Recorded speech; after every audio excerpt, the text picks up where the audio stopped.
حضرت موسیٰ علیہ السلام کی غیر حاضری میں سامری سنار نے گائے کے بچھڑے کی طلائی مورتی بنائی جس کی پرستش شروع کر دی گئی۔ حضرت سیدنا موسیٰ علیہ السلام کے کوہ طور سے واپس آئے تو یہ حالات دیکھ کر غضبناک ہوئے اور اپنے بھائی حضرت ہارون علیہ السلام پر ناراض ہوئے۔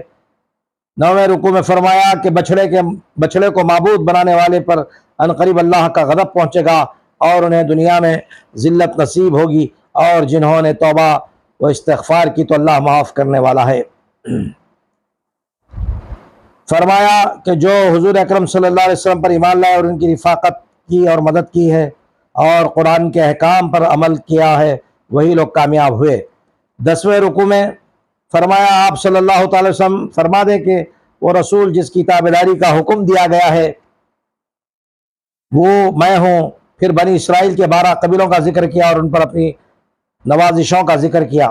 پھر جب یہ شرارتوں سے باز نہ آئے تو ان پر آسمان سے عذاب نازل کیا گیا۔ 11ویں رکوع میں فرمایا بنی اسرائیل کی نافرمانیوں کے قصے بیان کیے۔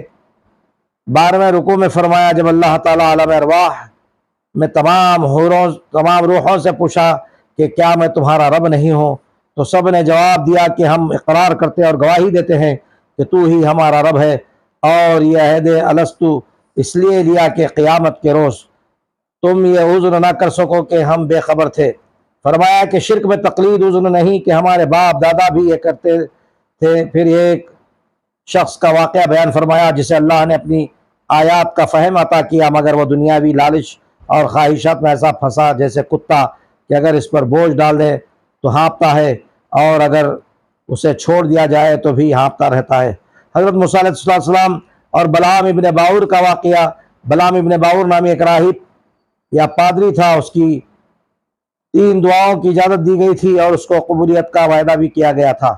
بیوی کے چکر میں آ کر تینوں دعائیں برباد کر دی اور خود بھی تباہ برباد ہو گیا۔ تفسیر صدیقی۔ بلعام ابن باور کا تفصیلی واقعہ سے معلوم ہوتا ہے کوئی کتنا بھی بڑا عالم مفتی ہی کیوں نہ ہو، شیطان ہر وقت اس کے پیچھے لگا رہتا ہے اور عین موقع پر گمراہ کر دیتا ہے۔ تفصیلی واقعے کے لیے جدی مرشدی محدث دکن حضرت العلامہ مولانا الحاج سید عبداللہ شاہ صاحب قبلہ نقشبندی مجددی قادری علیہ رحمۃ رضوان محدث دکن حیدرآباد کا خطاب جو فضائل رمضان کتاب میں موجود ہے مطالعہ فرمائیں، انشاءاللہ ایمان تازہ ہوگا۔ 13ویں رکوع میں منکروں کو ایک دم نہیں پکڑا جاتا بلکہ انہیں ڈھیل دی جاتی ہے۔ پھر دعوت فکر دی کہ اپنی حالت پر غور کرو۔ فرمایا کہ منکرین آپ صلی اللہ تعالی علیہ وسلم کی قیامت کا پوچھتے ہیں تو فرما دیں کہ اس کا حقیقی علم صرف اللہ کے پاس ہے۔ آپ صلی اللہ تعالی علیہ وسلم نے اعلان فرمایا کہ میں خود اپنی جان کا نفع نقصان بھی نہیں اپنے اختیار میں نہیں رکھتا، میں تو صرف بندوں کو بد کرداری کی سزا سے ڈرانے اور نیکوکاروں کو خوشخبری سنانے والا ہوں۔ 14ویں رکوع میں فرمایا انسانی پیدائش کے متعلق بیان فرمایا کہ تم سے اولاد کی دعائیں کرتے ہو، جب تمہیں عطا کرتا ہے تو اسے بتوں کی طرف منسوب کرتے ہو۔ فرمایا بت نہ تمہاری سنتے ہیں نہ تمہاری مدد کر سکتے ہیں۔ فرمایا جب قرآن پڑھا جائے تو خاموش رہ کر غور سے سنو اور اللہ کی یاد دل سے کرو۔ آخر میں ملائکہ کی مثال دی کہ جب وہ اللہ کا بندہ رہنے اور اس کی اطاعت میں یا بار محسوس نہیں کرتے، اسے یاد کرتے ہیں اور اس پاک ذات کو سجدہ کرتے ہیں تو تم کیوں نہیں کرتے سجدہ۔ پہلا سجدہ تلاوت قرآن مجید میں 14 سجدہ تلاوت ہے اور سورہ اعراف کے اختتام پر میں پہلا سجدہ ہے جس کی تلاوت کے بعد اللہ تعالیٰ کی بارگاہ سجدہ کرنا واجب ہے۔ سورۃ الانفال 9ویں پارے کے 15ویں رکوع سے سورہ انفال کی ابتدا ہے۔ صحیح قول کے مطابق یہ سورت مدینۃ المنورہ یعنی مدنی ہے، اور ایک قول یہ ہے کہ یہ سورت ان 7 آیتوں کے علاوہ مدنی ہے جو مکہ مکرمہ میں نازل ہوئی، اور وہ آیت نمبر 30 وَإِذْ يَمْكُرُ بِكَ الَّذِينَ آیت نمبر 30 سے شروع ہوتی ہیں۔ تفسیر خازن سورۃ الانفال۔ سورہ انفال ترتیب و تلاوت کے اعتبار سے قرآن مجید کی 8ویں سورت اور ترتیب نزولی کے اعتبار سے 88ویں سورت ہے اور دوسری منزل ہے۔ اس سورت میں 10 رکوعات، 75 آیتیں، 1075 کلمات، 5080 حروف ہیں۔ اس سورت کی ابتدا 9ویں پارے سے اور اختتام 10ویں پارے میں ہے۔ سورہ انفال نام رکھنے کی وجہ انفال نفل کی جمع ہے اور اس کا معنی ہے غنیمت کا مال۔ اس سورت کی پہلی آیت میں انفال یعنی مال غنیمت کے احکام کے بارے میں مسلمانوں کے سوال اور انہیں دیے جانے والے جواب کا ذکر ہے، اور اسی مناسبت سے اس سورت کا نام سورۃ الانفال رکھا گیا ہے۔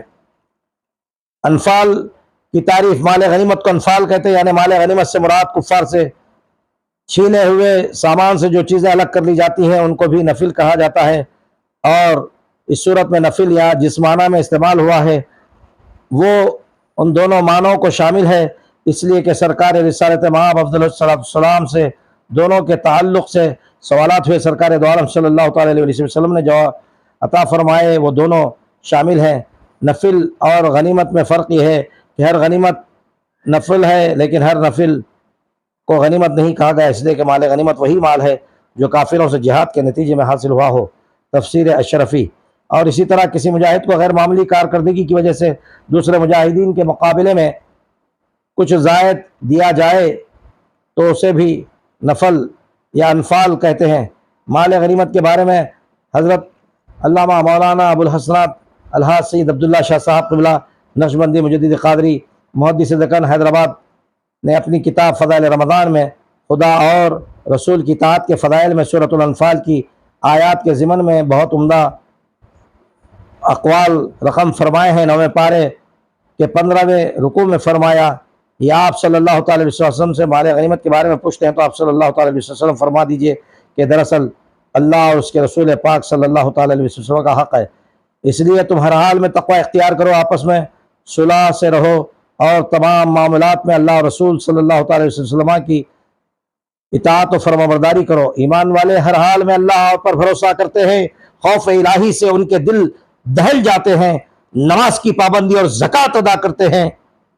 16ویں رکوع میں فرمایا، غزوہ بدر میں اپنی مدد کا تذکرہ فرمایا کہ فسادیوں کی یہی سزا ہے اور اللہ مومنوں کے ساتھ ہے۔ 17ویں رکوع میں فرمایا، اللہ اور اس کے رسول پاک صلی اللہ علیہ وسلم کی اطاعت کرو۔ فرمایا، اللہ کے نزدیک بدترین مخلوق وہ ہے جو حق سننے سے بہرے، حق کہنے سے گونگے اور حق سمجھنے سے بے نیاز ہو گئے۔ فرمایا، دین اسلام کے قانون اللہ کے مقرر کردہ ہیں جو ہر وقت تمہارے اعمال کو نظر میں رکھتا ہے، خواہ ظاہری ہوں یا تنہائی میں۔ اور فرمایا، باہمی امانتوں میں بددیانتی اور خیانت مت کرو۔ 18ویں رکوع میں فرمایا، اگر تم اللہ سے ڈرتے رہو گے تو اللہ تمہیں گناہوں سے دور رکھے گا، بخش دے گا۔ پھر کفار مکہ کی سازشوں اور مسلمانوں پر اپنی مہربانی کا تذکرہ کیا۔ فرمایا 18ویں رکوع کے بعد 3 آیتیں آئی ہیں جن آیات میں اللہ تعالیٰ فرمایا کہ کفار سے کہہ دیں کہ اگر باز آ جائیں تو ان کے گزشتہ اعمال معاف کر دیے جائیں گے، اگر نہ مانیں تو ان کا ڈٹ کر مقابلہ کرو، اللہ کی مدد آپ صلی اللہ تعالیٰ علیہ وسلم کے ساتھ ہے۔ اللہ سے دعا کرتے ہیں الہ العالمین ہم کو قرآن حکیم سمجھ کر سوچ کر پڑھنے کی توفیق عطا فرمائے، آمین بجاہ سید الانبیاء والمرسلین صلی اللہ تعالیٰ علیہ وسلم۔